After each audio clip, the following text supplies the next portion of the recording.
João e Maria, um conto tão popular que muitos brasileiros acreditam que teve origem no Brasil. Mas não foi só aqui que essa história fez sucesso e hoje eu vou contar de onde ela surgiu e como a nova adaptação se encaixa. Me chamo Laís e sejam bem-vindos!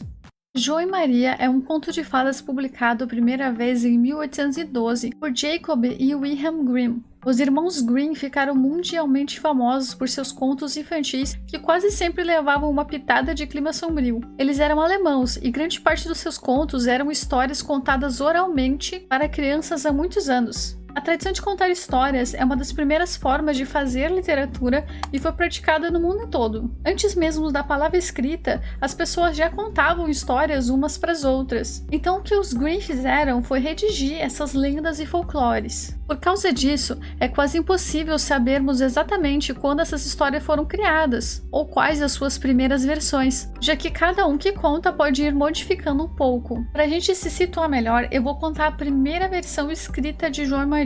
João e Maria moravam com sua mãe e seu pai às margens de uma grande floresta. A família era muito pobre, mal tinham comida para se manter e cada dia que passava as coisas ficavam piores. Um dia, a mãe decidiu que o melhor a ser feito era deixar as crianças na floresta. Se eles não fizessem isso, todos iriam morrer de fome. Se livrando das crianças, ainda teriam chance de sobreviver sozinhos. Enquanto a mãe convencia o marido da ideia, João e Maria escutavam tudo. Maria chorava, dizendo que jamais iriam conseguir voltar, e João a acalmou, dizendo: "Não se preocupe, Maria, vou dar um jeito de acharmos o caminho de volta." Naquela noite, João foi até a beirada do rio e pegou quantos seixos conseguiu colocar nos bolsos. Eram pedrinhas brancas tão lisas que brilhavam à luz do luar. No dia seguinte, as crianças foram levadas para a floresta e seus pais explicaram que, assim que terminassem de cortar lenha, eles iriam buscá-los. A noite chegou e nada dos pais voltarem. Maria começou a chorar e João disse: "Olha, fiz uma trilha de pedrinhas para acharmos o caminho de volta."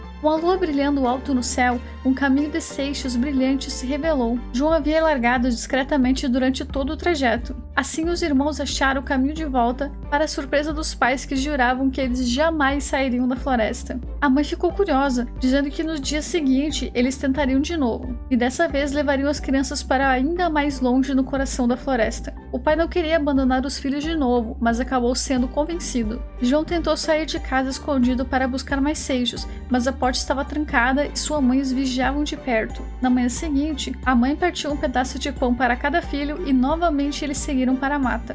João foi esmigalhando o pão durante o trajeto para criar uma trilha de farelos. Quando a noite chegou, a luz da lua revelou que os pássaros da floresta haviam comido todas as migalhas. João e Maria ficaram desesperados, andaram por dias tentando encontrar o caminho de casa, mas só iam se embrenhando mais e mais na mata densa. Até que se depararam com uma casa estranha. Ela era cheirosa e tinha cores vibrantes. As crianças se aproximaram e perceberam que tudo era feito de doce. Morrendo de fome, não demoraram para arrancar pedaços do telhado e janela para comer. De repente, eles ouviram uma voz velha vir de dentro da casa. "Tem ratinhos roendo a minha casa." Uma velha senhora saiu e cumprimentou alegremente as crianças, convidou elas para entrar e serviu um banquete em sua homenagem. A velhinha fez de tudo para eles ficarem confortáveis, até os colocou para dormir em camas macias e arrumadas. Os irmãos acharam que estavam no céu, até que amanheceu e a velhinha voltou, agora parecendo mais assustadora que antes. Ela prendeu João em um pequeno celeiro e mandou Maria limpar e cozinhar para ela. Os dias passaram e Maria era obrigada a servir a bruxa, e o pior, ela tinha que cozinhar muito para que João comesse o tempo todo. A bruxa se gabava de que, quando João estivesse gordinho o bastante, ela o cozinharia e comeria. João era muito esperto e toda vez que a bruxa pedia para que ele estendesse seu mindinho para ver se ele já tinha engordado, ele estendia um ossinho fino, enganando a velha de que ainda estava bem magrinho. Depois de um mês, a bruxa já não teve mais paciência. Mandou Maria esquentar a água, que ela iria cozinhar o João daquele jeito mesmo. A bruxa acendeu o grande forno e disse a Maria: "Vá lá dentro para ver se já está quente o suficiente." Maria, que não era nada boba, percebeu as intenções da bruxa e disse: "Mas não sei como entrar ali." A bruxa respondeu irritada: "Menina tola, é assim, vou te mostrar." Então a bruxa se encolheu na boca do forno, colocando a cabeça para dentro e dizendo: "É assim, tá vendo?" Maria não perdeu tempo e empurrou a bruxa para dentro, trancando a porta do forno. A bruxa morreu assada em total agonia. Maria correu para libertar João, dizendo que tudo estava acabado, a bruxa havia morrido. Eles vasculharam a casa e, para o seu espanto, encontraram joias e pedras preciosas que a bruxa escondia. E assim, abandonaram aquele lugar assustador, levando comida e muita riqueza. Depois de horas andando, os irmãos encontraram o riacho que poderia os guiar até em casa, mas não conseguiriam atravessar sozinhos. Maria avistou uma grande pata e gritou: "Senhora Pata, por favor, nos leve para outra margem do rio." E um a um, a pata carregou até o outro lado. Quando chegaram em casa, o pai os recebeu com muita alegria, prometendo que jamais iria abandonar eles de novo. A mãe havia morrido e agora os três viviam com muito conforto devido às joias que as crianças pegaram da bruxa. Essa primeira versão do conto pode soar bem assustadora, meio brutal, mas é um retrato fiel de alguns problemas que aconteciam antes do século XIX. As famílias mais carentes sofriam muito com a fome e as doenças, e deixar os filhos nas florestas, abandoná-los longe de casa, vendê-los ou deixar eles na porta de outras famílias mais ricas eram situações que realmente aconteciam. E olha que a versão dos guri foi bem suavizada, porque a leitura e a educação, elas ainda eram bem seletivas, elas eram todas voltadas para as famílias de classe mais alta. Então o público que leria os contos não eram aquelas pessoas sobre as quais os próprios contos falavam. Toda aquela brutalidade e marginalidade iria só assustar o real público desses livros. Então em 1812 é lançado João e Maria, para quem sabia ler, e alguns anos mais tarde, outras versões escritas começaram a aparecer. Uma das mais famosas é a versão em que a mãe é substituída por uma madrasta. Algo que muita gente se pergunta é por que sempre tem que ter uma madrasta? Uma das respostas é justamente essa tentativa de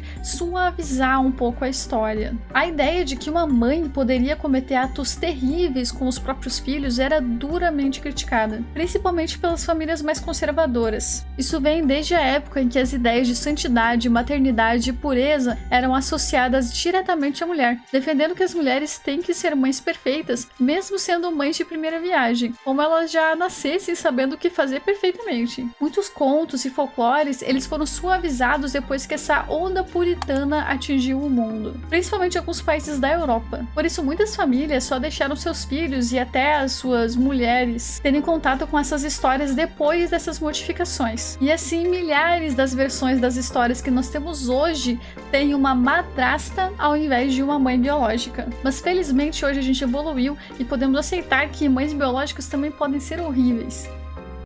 Quer dizer, a gente evoluiu e percebeu que amar e cuidar dos filhos não é associado diretamente ou somente a laços biológicos. Voltando a João e Maria, vamos falar agora da nova adaptação que saiu no início desse ano. Maria e João, o Conto das Bruxas. Sobre as semelhanças com a história original, eles pegaram um ponto aqui, outro ali. Tem a menção às famosas migalhas, quando a Maria vai fazer a entrevista de emprego e eles estão com tanta fome que ela promete a João que roubará algumas migalhas de bolo se encontrar. Essa questão das migalhas é meio que uma piada interna deles. Uma das semelhanças é justamente essa fome terrível que assolava a vila e que a mãe acaba mandando as crianças embora porque não consegue mais cuidar delas. O interessante é que, ao invés de eles terem um pai carinhoso que se arrepende, como na história original, no filme eles nem têm pai, o que condiz mais com a realidade da época. Era mais comum os pais abandonarem as famílias quando a situação apertava, ou eles tinham que ir muito longe para conseguir emprego e tentar sustentar essas famílias. Sophia Lillis interpreta a Maria e Alice Krige interpreta a Holda, a bruxa. Sophia já tinha me surpreendido com a atuação dela em It, a Coisa, e dessa vez não foi diferente. Ela dá vida a uma Maria cheia de nuances, que vagueia entre a infância e a adolescência, e tem que lidar com suas fantasias, confusões e desejos enquanto encara a verdade cruel do mundo e tenta cuidar do irmãozinho. A Alice Krige já é uma lenda dentro do terror, fez dezenas de filmes e séries desse gênero, então eu já sabia que seu papel seria impecável. Ela nos entrega uma bruxa misteriosa que assusta ao tentar ser gentil. Eu me senti incomodada com a presença dela muito antes dela se revelar. Parte disso atribuo à atuação da Sophia, que tentava parecer grata, mas sempre exalando aquele sentimento de tem algo muito errado aqui. Maria é uma garota que desde sempre já se impõe e parece bem diferente das outras meninas. meninas. Ela tem cabelo curto numa época que isso era visto como coisa de menino. Ela nega um trabalho porque percebe que seria assediada. Usa produtos naturais da terra para dar cor ao rosto porque ela quer e isso também não era aceito. Tudo isso são indícios da mente revolucionária que ela tinha, o que lembra muito das mulheres que foram condenadas por bruxaria. A maioria das mulheres perseguidas e assassinadas eram aquelas que não se sujeitavam às regras patriarcais. Geralmente tinham negado se casar com um cara que não gostavam, queriam morar sozinhas e ter suas próprias terras, queriam escolher quando ter filhos ou não, por aí vai. O legal é que eu senti uma vibe muito Alice no País das Maravilhas durante o filme inteiro, principalmente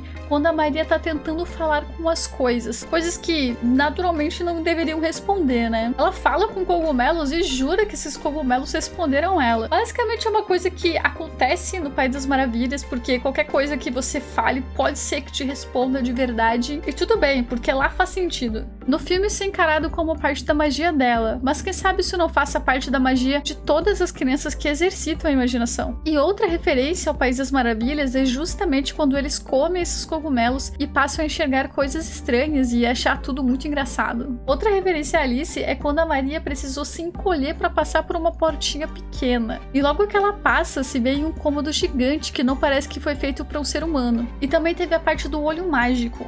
A Maria coloca o olho na porta da cabana para ver o interior e diz que parecia um paraíso. É exatamente isso que acontece quando Alice olha pela fechadura da porta que leva aos jardins do País das Maravilhas. E eu nem vou comentar que quando ela olha, aparece o desenho perfeito do olho da Providência, que é muito usado pelos Illuminati. Mas também representa Horus e daí tem toda aquela história sobre a reencarnação de Horus. Com essa reencarnação ele se torna mais sábio, mais poderoso.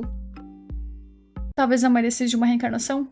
Voltando para as referências, nós podemos ver várias vezes a forma de um triângulo na tela. Aparece quando o pai do conto vai pedir ajuda para uma bruxa, no formato da construção da cabana da bruxa, naquele olho mágico. O triângulo é uma forma bem popular de representar a bruxaria dentro do paganismo. Lembrando que quando eu falo bruxaria, eu não quero dizer coisas ruins, mas todo aquele conhecimento que envolve natureza, terra, liberdade. Uma parte que eu adorei foi quando as crianças encontraram o caçador. Ele tá dando dicas de como encontrar o povo da floresta. E daí ele fala, e cuidado com os lobos, eles podem parecer amigáveis, mas não são. Será que ele é o caçador da história do Chapeuzinho Vermelho? Porque a Chapeuzinho foi enganada por um lobo enquanto ele estava se vestindo de vovozinha, e o caçador teve que resgatar ela, né? Outra coisa que amei foi a fotografia. O filme fica variando em tons de vermelho, preto e ouro. Dá pra ver que em cada parte eles querem ressaltar um símbolo e sentimento. Quando aparece mais o ouro, dá a sensação de poder, pois sempre foi ligado à realeza. Os tons escuros fortalecem o mistério e teor sombrio. Já o vermelho representa o sangue e perigo. Tem até uma cena em que a Maria tá conversando com a bruxa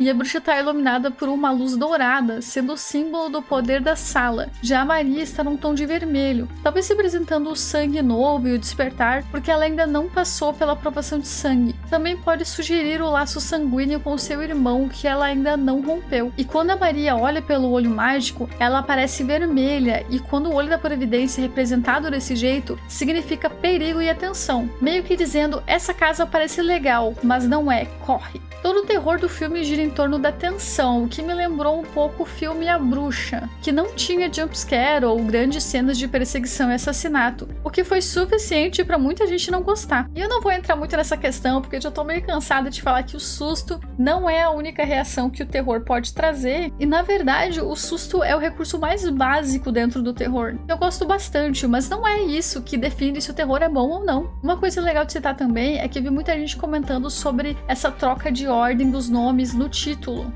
Trocaram os nomes de ordem só pra dizer que é um diferente. Mas vocês perceberam a atenção que eles deram pra Maria nessa história? E que essa história conta justamente o ponto de vista dela, como quem tem que cuidar do irmão como uma mãe, sendo que no conto original eles têm praticamente a mesma idade. Então, pra mim, meio que fez sentido isso aí. Ah, e agora cuidado com o spoiler. E se as marcas nos dedos da Maria apareceram porque ela se recusou a seguir o caminho sombrio de se alimentar de crianças? A bruxa também tem dedos assim, mas talvez ela tenha resistido inicialmente à ideia de comer os próprios filhos. E por isso que as mãos dela também ficaram desse jeito. E daí a Maria recusou também seguir esse passo e tá resistindo à ideia de devorar criancinhas. Será que tem algo a ver? Será que se ela não ceder, ela vai continuar aparecendo aquela mancha? Mas também pode ser referência àquela crença em que os povos antigos procuravam manchas nos corpos das mulheres como sinal de bruxaria. Se você tivesse uma pinta ou uma marca de nascença, já era suficiente para você ir pra fogueira. Vai saber. Esse filme é um prato cheio para quem gosta de referência, teoria, simbolismo, mas também pode agradar quem só tá procurando um bom filme para assistir. Não vai ter grandes sustos, mas o que eles nos prometeram eles entregaram. Uma releitura original e com um clima pesado do início ao fim. Então eu indico muito Maria e João, espero que tenham gostado desse vídeo. Não esqueçam de se inscrever porque logo logo tem mais. Até!